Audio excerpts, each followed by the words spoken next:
Mahigpit na bilin ni Vice President Sara Duterte sa bagong tagapagsalita ng Office of the Vice President na si Attorney Ruth Castelo na huwag maging attack dog ng ahensya.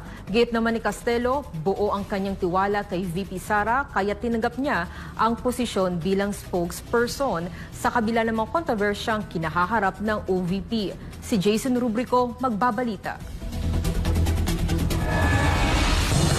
Humarap sa media sa kauna-unahang pagkakataon si Attorney Ruth Castelo bilang bagong tagapagsalita ng Office of the Vice President. Dati siyang nagsilbi bilang Undersecretary ng Department of Trade and Industry sa ilalim ng Consumer Protection Group. Sa kanyang unang araw sa OVP, agad ay binahagi ni Castelo ang positibong resulta ng 2024 audit report mula sa Commission on Audit. Aniya, tumanggap ng unmodified opinion ang OVP para sa kanilang 2024 financial statements.